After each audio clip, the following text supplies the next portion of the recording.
Okay, great. Yeah, really warm welcome from me. I'm Kusalasara, and we've got this, I think it's a 7-week series on the 3 refuges, the 3 jewels, also known as in Buddhism. So those are the Buddha, the Dharma, the Sangha, and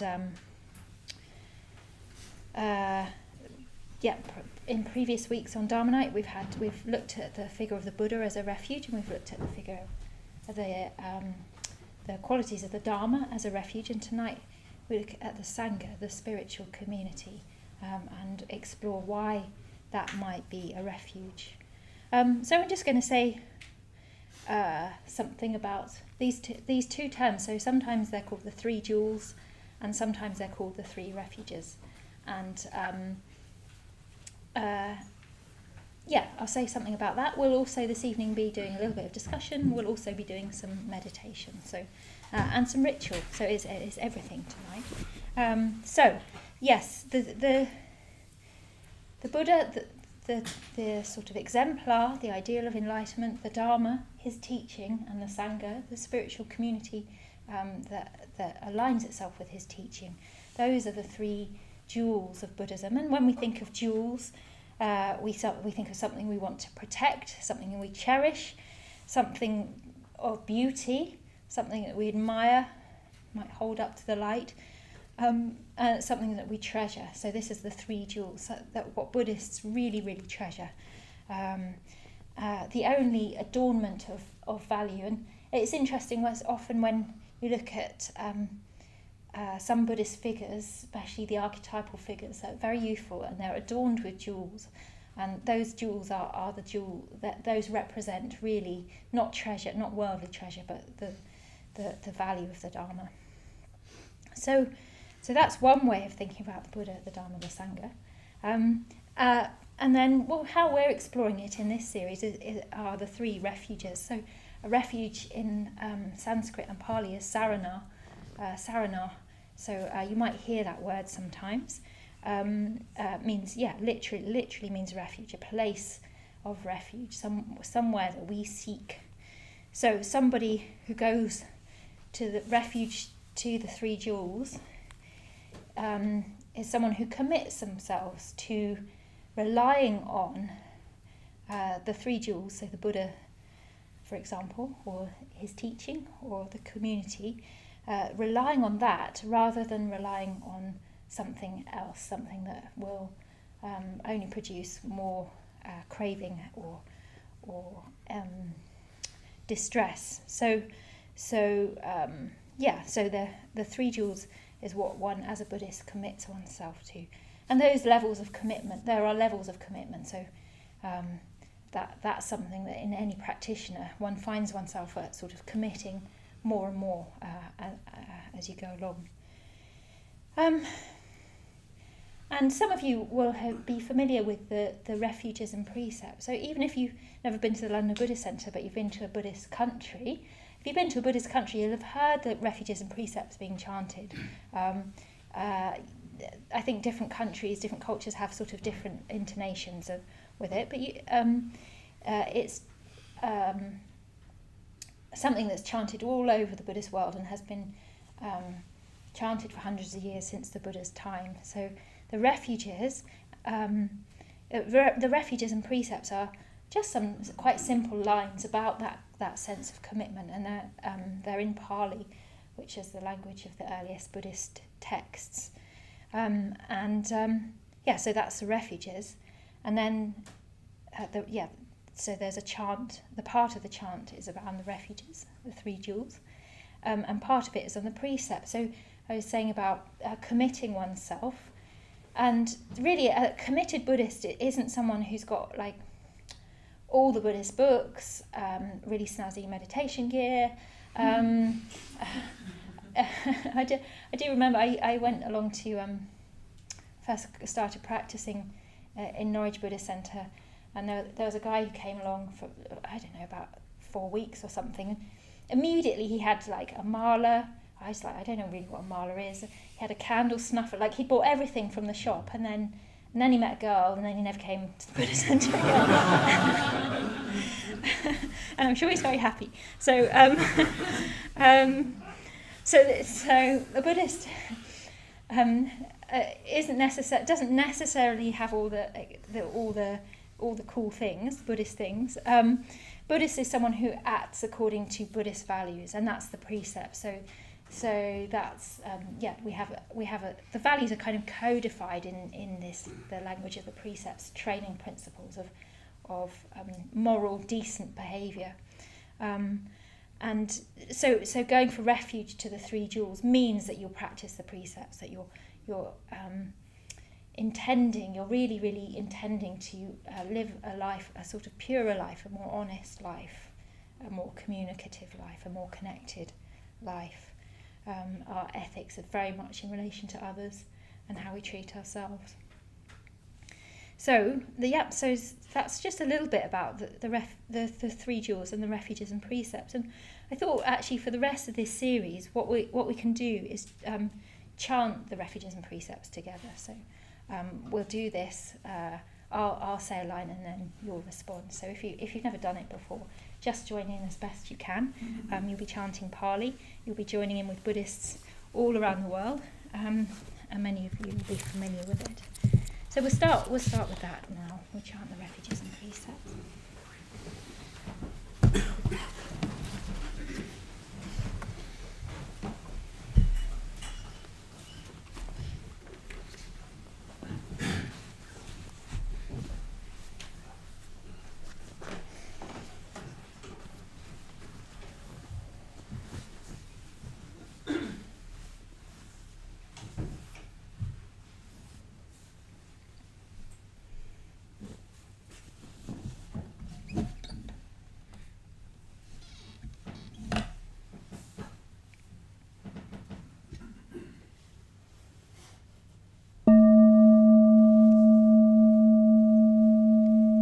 Refuges and precepts.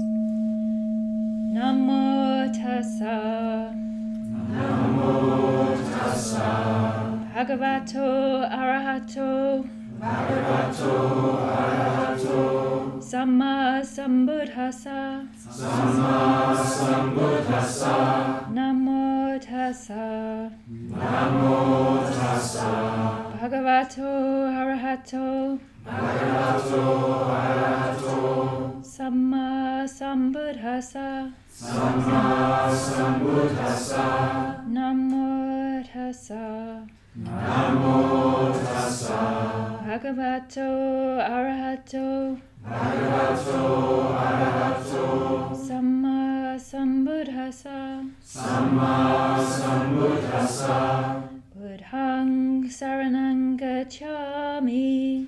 Buddhang saranang gacchami. Dhammang saranang gacchami. Dhammang saranang gacchami. Sanghang saranang gacchami. Sanghang saranang gacchami. Tityampi buddhang saranang gacchami. Tityampi buddhang saranang gacchami. Tityampi dhammang saranang gacchami. Tityampi dhammang saranang gacchami. Tityampi sanghang saranang gacchami. Tityampi sanghang saranang gacchami. Tatyampi buddhang saranang gacchami. Tatyampi buddhang saranang gacchami. Tatyampi dhammang saranang gacchami. Tatyampi dhammang saranang gacchami. Tatyampi sanghang saranang gacchami. Tatyampi sanghang saranang gacchami. Panatipata. Panatipata. Veramani. Veramani. Sikapadang. Sikapadang. Samadhyami. Samadhyami. Adinadana. Adinadana. Veramani. Veramani. Sikapadang. Sikapadang. Samadhyami. Samadhyami. Kamesu. Kamesu. Michachara, Verimani, Sikapadang, Samadhyami, Musavada, Verimani, Sikapadang, Samadhyami, Suramarya, Maja, Amadatana, Verimani, Sikapadang, Samadhyami, Sadhu,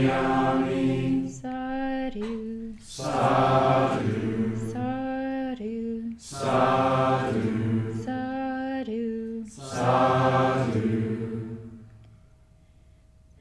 With deeds of loving kindness, I purify my body. With open-handed generosity, I purify my body.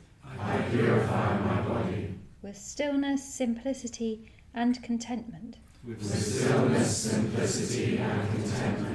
I purify my body. With truthful communication, I purify my speech. With mindfulness clear and radiant, I purify my mind. Just to get quickly to our theme, basically what happened was the Buddha got enlightened, so there was the Buddha, and he started teaching, and that was how he taught, the words he used, the way he chose to express what he wanted to say. That became the Dharma. You could say the Dharma came first, because Dharma is also the truth that's sort of always available, always will be. But so to start with, anyway, there were two jewels, the Buddha and the Dharma. When the Buddha started to speak, and when he started to communicate, and I'll say more about this in the second half, how that came to be, he was able to communicate articulately enough and feelingfully enough to engender awakening in others. Yeah, so people were listening, and at some point they deeply understood, and they were able to see through the delusions that were holding them back spiritually, and they were also became enlightened, and that was the first Sangha, the first Sangha, and that's when there became three jewels, the Sangha jewel. So why I want to sort of dash through that bit is just to highlight how important communication is. And communication is what makes the Sangha important, and communication is what means that we have Buddhism, and means that we can all practice. So a deep and profound communication is what happened between the Buddha and the people he was first talking to, and then carried on talking to all the people he met in his life. A deep and profound communication, a sympathetic and intelligent and responsive communication happened to receptive people. What I thought we could do, and we all know what it's like to have a deep communication. We might not have had a communication with the Buddha. We might not have even talked about the Dharma very much. But we know in our lives when a communication. We know the varying tones of communication, don't we? There's the person who says, "Oh, hi, how are you?" just as they're walking off. There's that kind of communication. When you think, oh, never mind. Or there's the communication where someone's sort of communicating to you or at you, or we do that to them. There's the very unsatisfactory communications. There's so many sort of tunes to communication, aren't there? So we know what it's like to have unsatisfactory communication, but we've all experienced a time where, for whatever reason or set of reasons, we've had a deeper or a more sort of exploratory or a communication where we've actually discovered something, and that communication has been between two or maybe more people. Yeah. So I just thought, let's get into pairs and just bring to mind a communication. Maybe it's a recent one or maybe one that really stands out in your life, and just share with the other person like that communication. You don't even need to say what the content was, of course. That might not be, you might not want to share that, but something about that communication. So what were the qualities of that communication? How did you feel after? And what were the conditions for that communication? Yeah, so a conversation that you felt was like that stands out in your mind as deeper than normal your normal communications or conversations. Yeah, so we just get into pairs and bring that to mind. Okay. Yeah, great. So I'd like us to just recall the conversation you just had before the tea break. Go back before the tea break, and we were talking about depth of communication. Yeah, perhaps I'd like to hear from a few of you. Great. Yeah, perhaps. So I asked you to evoke or to remember a conversation that you felt had been deeper than the usual type of conversation you have, communication, I should say. And I'd like to know, what were the qualities of that communication? What was it like?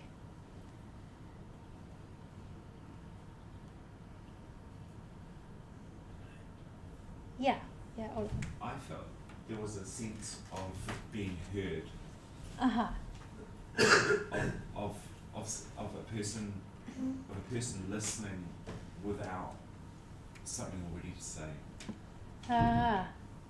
And that's unusual, or like? That felt as though there was a consistency in what myself and Dee were sharing regarding the deep conversation. That was a consistency that was present. So being heard in a way that's not that's different to ordinary conversation. Mm-hmm. Yeah, great. Yeah, and well, what effect did being heard have on you? It felt like it created the time and space for the part that maybe possibly doesn't exist within day to day. The part of, is it meaning, or the part of deep, which doesn't exist, could exist within the space that you haven't got something to say now. Yeah. Which means actually there's something that can be. Okay, so rather than a batting forward of batting between two people, information or there was a quality of space where something else could arise, it sounds like. Yeah, feels like that. Yeah, thanks. Yeah, good. Anyone else like to? Rivka, yeah. I think it felt more risky somehow, in that I think in a lot of my day-to-day conversations, there's a sense in which there's a kind of script and there's a certain way in which the conversation kind of can go. And that keeps us both safe from any sort of uncomfortable emotions or unusual emotions to feel in like a normal conversation. But maybe the more meaningful conversations create a degree of like vulnerability, that something might be said which is kind of different and unexpected, and that you might have to like respond creatively to that. Yeah, well, that's great. Yeah, so risk,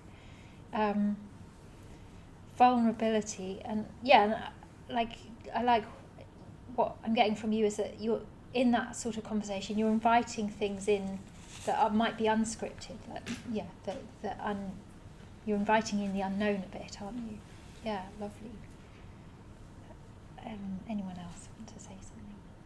Yeah. This might be a bit sciencey, but I wanted to say what arises is a deeper sense of connection. But I think it's also really beautiful to give in this whole, like, our nervous systems are social structures, and that when we're in a deep conversation where we're being heard, what happens is our breathing will synchronize and our heart rates will synchronize when we're in a deep conversation. And so it's this expansive idea of connection, that it's not just like, ooh, I'm connected with a person, but actually literally there's almost like the oneness of our being makes itself known through synchronization, and that's connection. It's like dropping into the same vibration. And do you have a sense for yourself of when something like that's happened, like how that feels? Oh, it feels really luminous Mm. and joyful and easeful and yeah. Great, lovely. Yeah.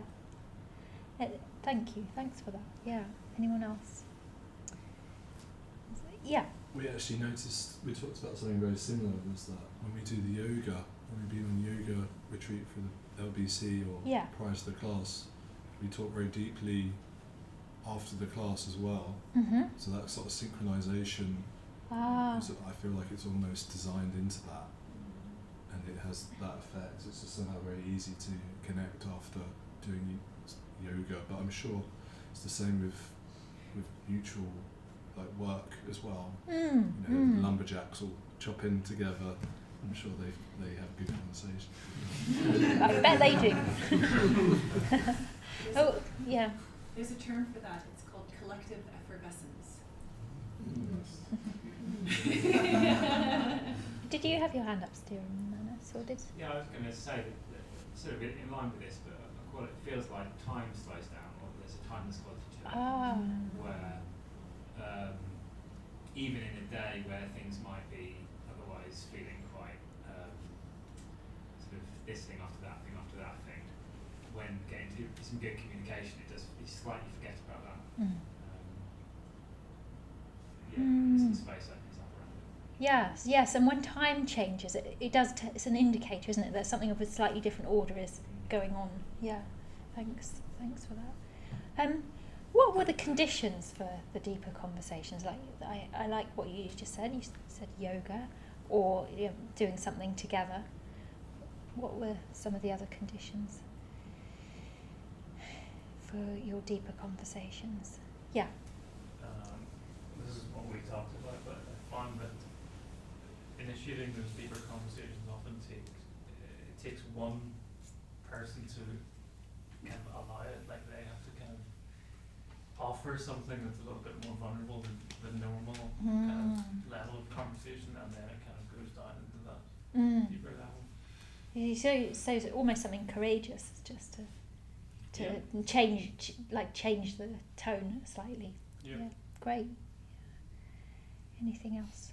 A relaxed mind, and you can't really be rushing to go somewhere. And you have time. Yeah, that's really important, isn't it?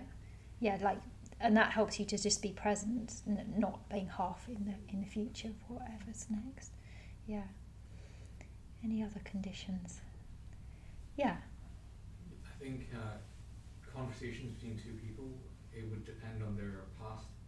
So if they've not had any turbulent past, they should be in a good state to then be open with each other. But when I asked you about a specific conversation, and rather what were the conditions for that the conversation that you had that made it deeper? Do you know what I mean? Yeah. Was it to do with that you and the other person? I think it's a shared sense of peace, a shared sense of past which is present, which is peaceful. Okay, yeah. Has anyone had a deeper conversation where that isn't the case, where maybe it sometimes comes out with a bit of turbulence, maybe? Some wry smiles on the back. Yeah, so one thing can be everybody sort of feeling relaxed and open, and that's lovely, isn't it? But sometimes, I don't know, sometimes things are a bit more urgent. Sometimes I think I've had deeper conversations where something's become quite crucial to me, and maybe I might even be upset, and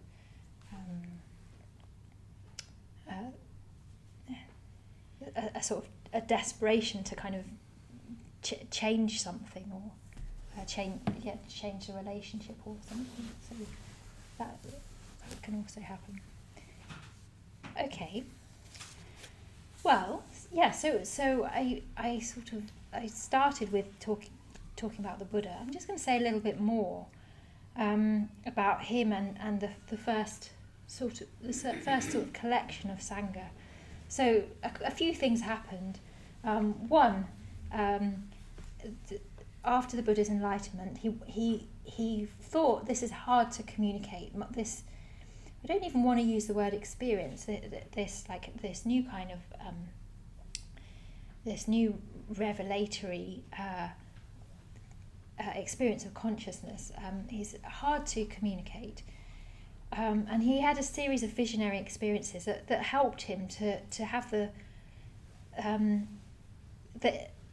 motivation and trust that he could communicate it, that he shouldn't just sit under his tree in very blissful states, but that other human beings would benefit from what he'd discovered from being in contact with the enlightened mind.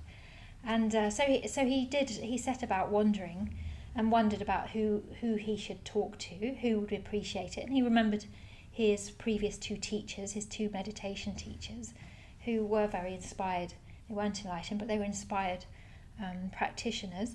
But they were both dead. And then he remembered a group of people that he used to practice self-mortification with. So they also actually very inspired, like very, very determined to make spiritual breakthroughs, but they ended up doing some sort of like quite ghastly things to themselves, like deep physical privation.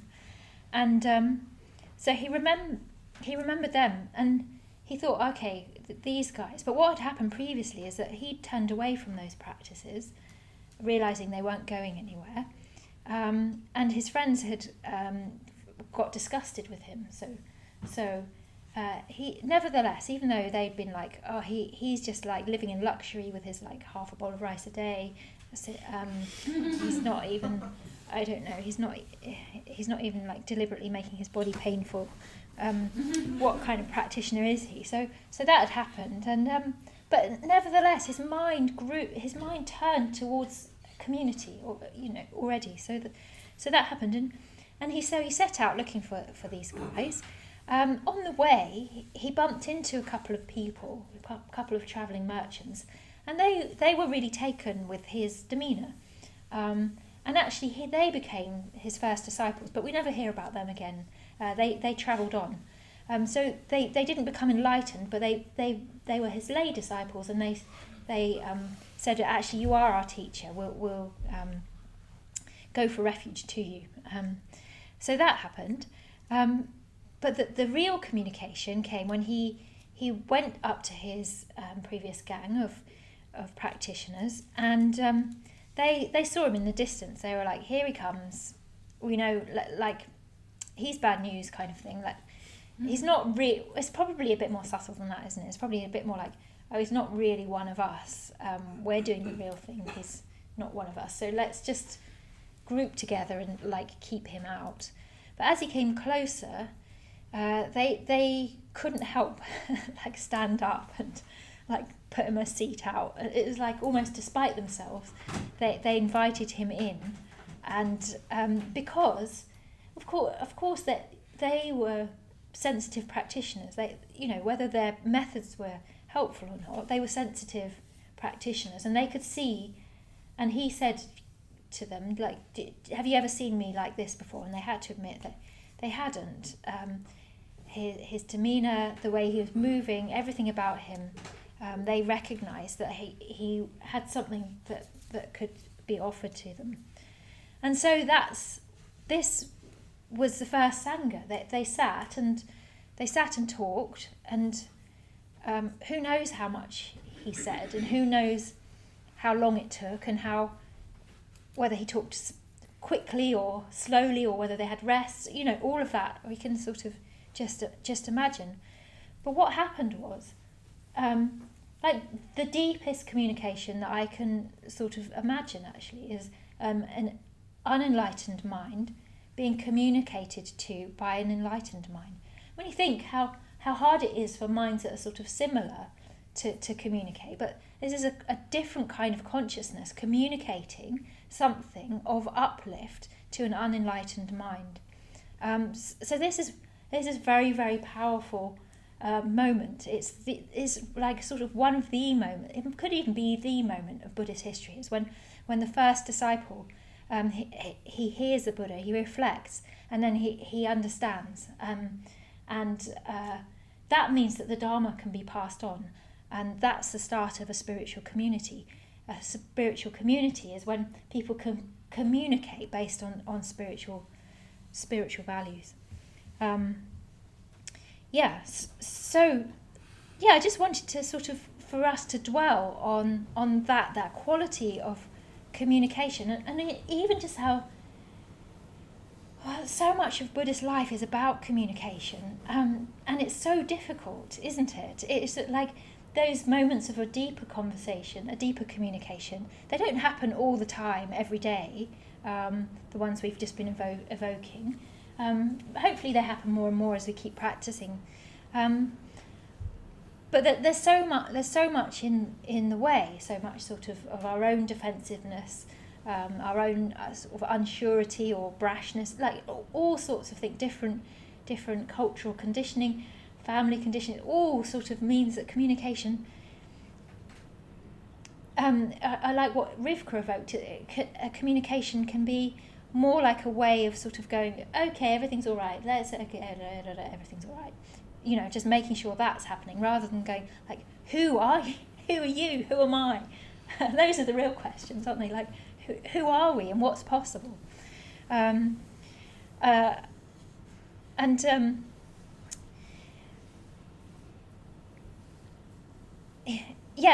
then sometimes something happens, and you know that you're really communicating. You know that that's happening, and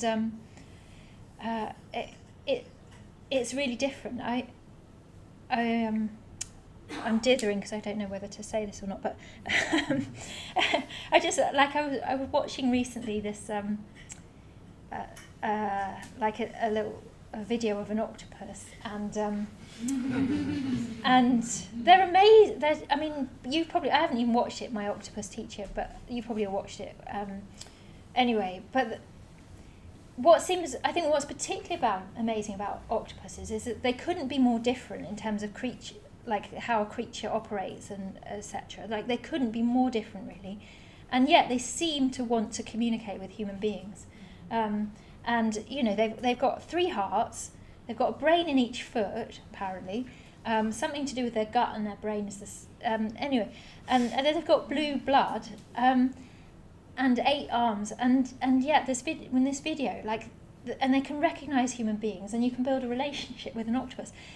And like, I think the reason I find that so fascinating is like, wow, communication is possible across difference, and isn't it fascinating? Or you know, when you go for a walk and you like a deer stops and you both like look at each other in the eye and then it runs off. It's like. That was something. I don't know what it was, but it was something.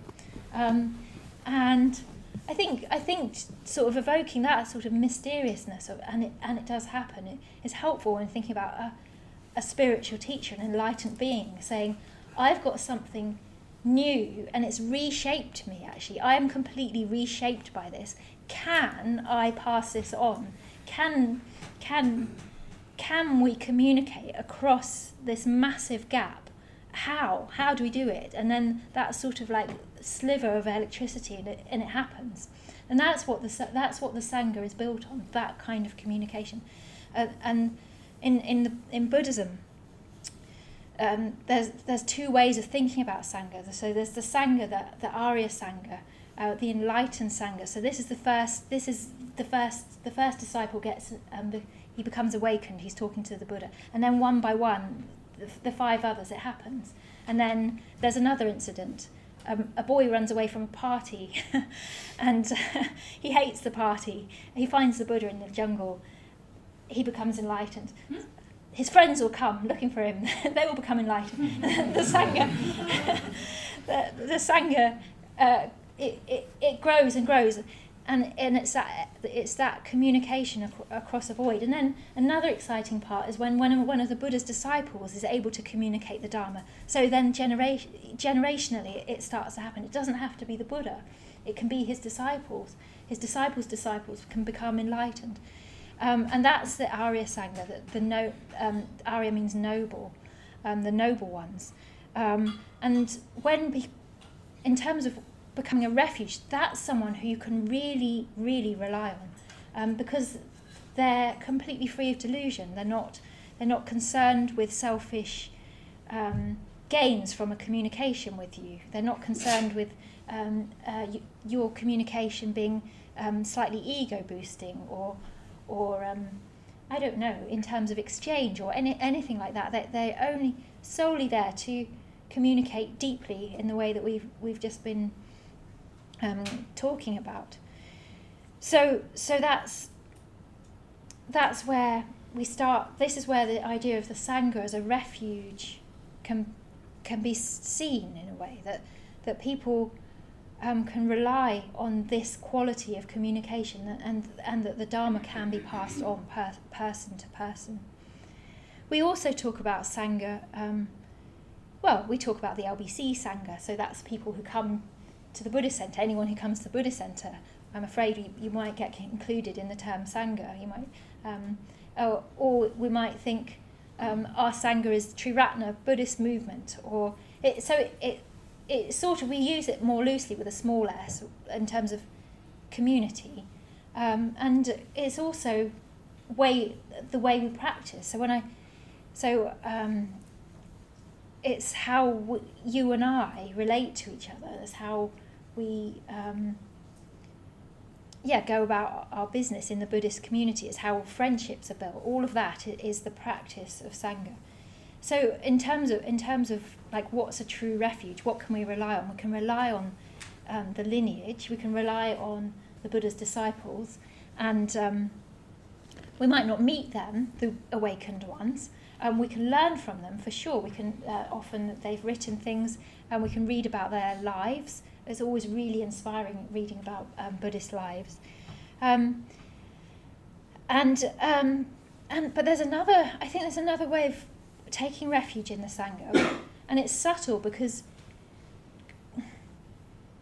we can't rely on just human beings coming to the Buddhist Centre like entirely. You know, so I'm here to say, there's some things you could probably rely on me for, but like I might forget. Like I'm quite forgetful, so like you might ask me to do something, and I might forget. I'm not reliable. I'm not enlightened.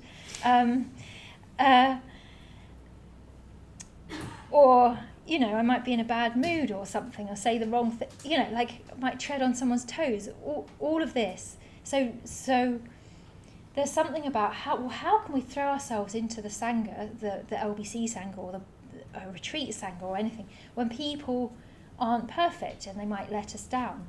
And I think what we're relying on is the possibility of Sangha and the possibilities of the collective. So we take inspiration from and influence from the idea of Sangha, and we help to create it. So we're not just saying, I'm going to lean on you, but it's like, I know if I keep practicing and I work on my communication in a Buddhist context, I'm going to make progress.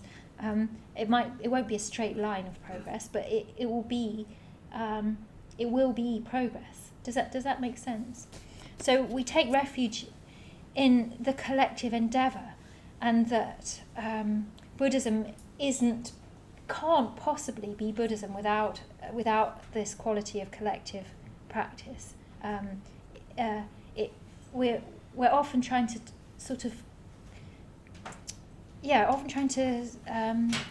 explain this in a way that the reason that the London Buddhist Centre is in London is because we need human beings to know ourselves. We need human beings to learn about ourselves, to show differences. It doesn't, a sort of isolated Buddhism doesn't work. It isn't Buddhism at all. I mean, you can go off on solitary retreat for a while, or a good long while, but it's always in relation to other people. So that's something, and I just thought I'd say a little bit more about Sangha, maybe here at the LBC. Like you might know that people live above here. There's a couple of men's communities, and I live in a community just above the cafe, women's community, and that's my expression. That's a very intensive practice of Sangha. Like I want to live with other Buddhists. I've been doing that for nearly 18 years or something. Like that's a huge part of my Dharma life. And why? And how does it help? Because what you might... Okay, so this is some of the things you might encounter. You might come to Buddhist Centre, and this might not be your experience. You might come to the Buddhist Centre and you think, oh gosh, everyone's really friendly. That's really nice. And you start meeting up with people. And then, there's this idea of spiritual friendship. So we often talk about the friendship being really, really significant, foundational part of Buddhist life. And so then there's a lot of people with high ideals and like throwing themselves into friendship. And what then happens is you realise that everybody's not perfect. And sometimes that's just like, okay, that's okay. But sometimes in Buddhist Sanghas, there's a bit of explosiveness as people are getting to know each other. And I've seen this, and I've lived in Buddhist communities for a long time. And sometimes I go and visit my family and say some of the goings on, and my sister's just like, what are you doing? Like, why do you do? There's this difficult communication with this person. These two people have fallen out. And I want to say, like, the practice of Sangha isn't like sort of from heavenly state to heavenly state and we're all holding hands, dancing in a circle. It's really hard work. But if you believe in the possibility of human communication and growth, and that you know yourself by knowing other people, and that a sense of possibility opens up by encountering people with different conditioning, different ideas, different approaches to life. If you believe in that, then you can take all of the tricky conversations, all of the misunderstandings. You can take that in your stride, and know that everybody is doing their best, and they will do better. So that that's why I live so closely and want to work with other Buddhists, because these things we sort of need to, in order to change, we don't just sort of polish ourselves. We need to deeply change, and where we're most effective is at deep emotional levels in relation to other people. So what I thought, we could just have a little. What should we do? Yeah.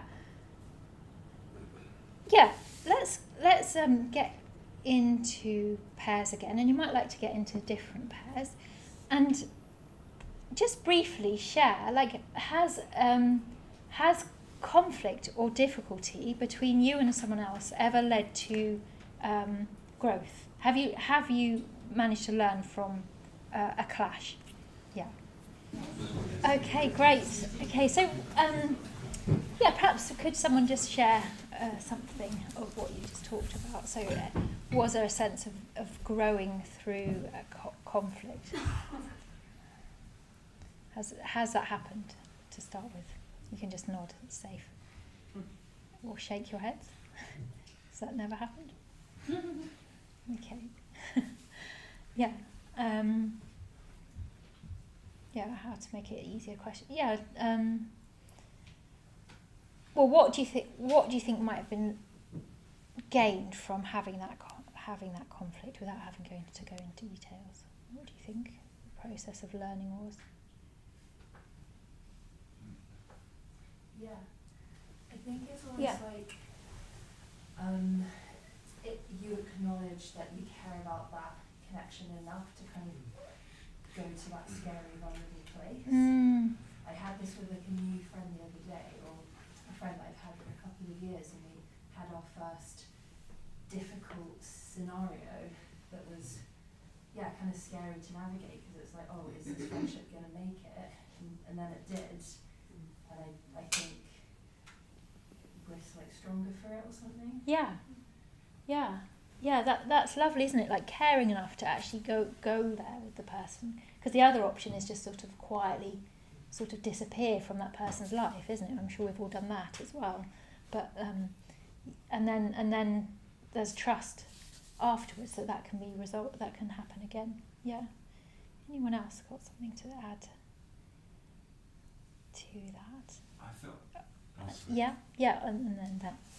I felt the same thing actually, but it was it's a very old friend, and we had a large falling out, but then there was a feeling when we both held space for each other that it was like, it's almost like it makes it more, builds up.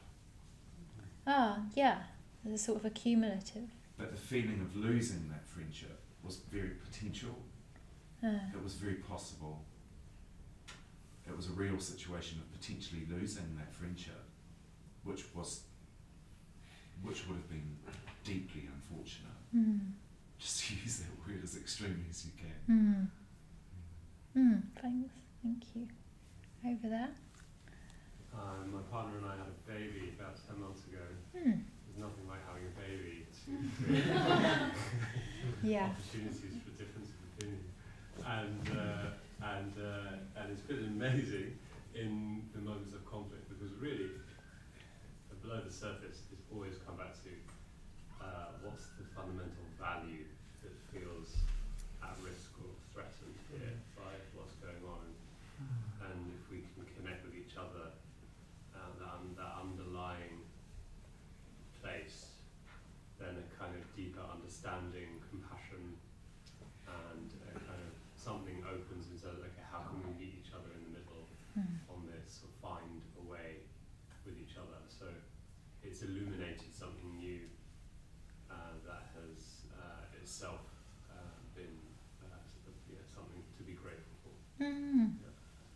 That's lovely. And what I was just thinking, because I was talking about commitment to start with, and like you and your partner have got this, you've got this massive commitment of a baby now.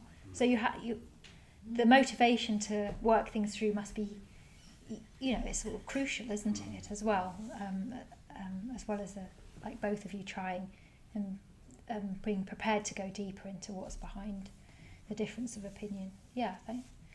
Thank you. One more? I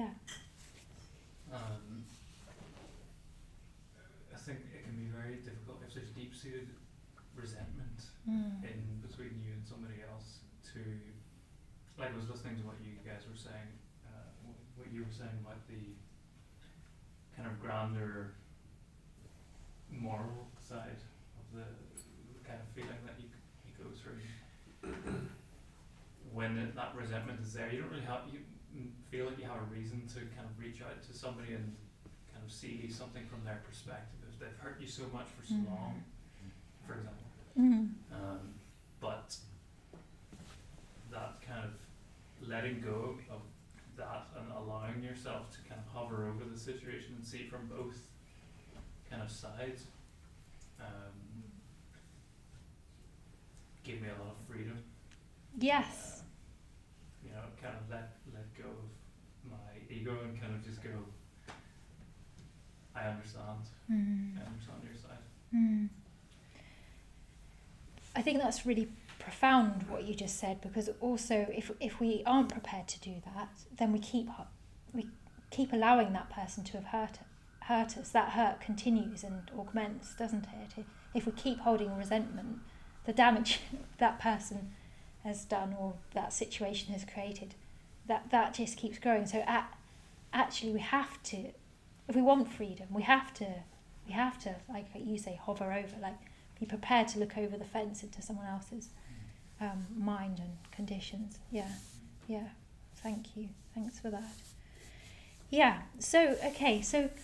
So we've got this amazing ideal, and in the Buddhist, well, actually reading the early Buddhist scriptures, you do get all of the aspects of Sangha really sort of depicted very lively ways. So there's a lovely story about 3 practitioners practicing together, and they're in total harmony. They're sort of they describe themselves as being of one mind, and the Buddha uses them as an example of the sort of refined degrees that the Sangha can reach, and they're at such subtle levels of communication. They don't need to speak. They're working practically together, but they also they're able to communicate the heights of their own realization to each other. So they don't need to say, "Oh, I've had this realization in meditation." They all know that they've broken through. So that's happening. But then often the monks are bickering. The Buddha gets fed up. He's like, "This is a bit much. I'm going to meditate in the jungle." There's all they weren't different. They weren't that different to us, and it's all there, and it's all part of the umbrella term of Sangha. So it's interesting, isn't it? Because we're talking about the Sangha as a refuge, and I've just sort of also evoked conflict. So is Sangha safe? Like a refuge is a place of safety, and is it safe? Well, in a way, no. Run, because this is going to happen. If you want to get more involved, you're going to get to know people, and then you're going to get to know differences, and then you're going to have to work things out, and then you're going to have to grow, and it's hard work. There's something about. Well, there's something very attractive about the Buddhist Sangha, and then there's this sort of danger of we really emphasize friendship, and that means a rawer kind of communication, a dropping of defences, and you'll start demanding that of other people as well. It just won't work in the old ways. So there's that. And then there's also something else. So why is it a Sangha so attractive? Well, there's practices as well. So the Buddha taught, use affectionate speech, use harmonious speech, use truthful speech. Try to make things beautiful. So there's this attractiveness, but at the centre is also this danger, another danger, which is. Well, this is what the Buddha was saying to his first disciples. It's like your idea of yourself has to go. So at the bottom of it, that's what's being asked of you, to really be part of the Sangha jewel, to actually be a refuge, is awakening, which is self. Has to be. For liberation, we have to dispense with it. Then we can be a true friend. Then we can actually communicate to others. Then we can really, really see what they need without any of our own self-concern. Then the Sangha keeps perpetuating. So that's really nearly the end. One thing that I was wondering when I was thinking about this, is I hadn't really thought about it before, is when people are enlightened, because I sort of know Sangha as in I look up to my teachers, and I love people who are more advanced than I am, and I love that phone call with my preceptor, so I know that kind of Sangha. I know Sangha with my peers who have been coming along roughly the same time, and I know sense of Sangha of people who come to the Buddhist Centre, but I don't know what it's like to be part of the Arya Sangha. And I just got really excited today thinking about that. Imagine being able to communicate with no ego clinging in the way, and then not only are you doing that, but you're doing that to someone else who also has no ego clinging. So you're meeting with enlightened people, and the quality of, that's what the Buddha really wants, is everyone to be enlightened, and then I feel then we can actually start communicating when there's nothing getting in the way of total receptivity to the way things are. Then that's when the communication really starts. I'll finish just a sort of more down-to-earth version of that from our teacher, Sangha. And he says,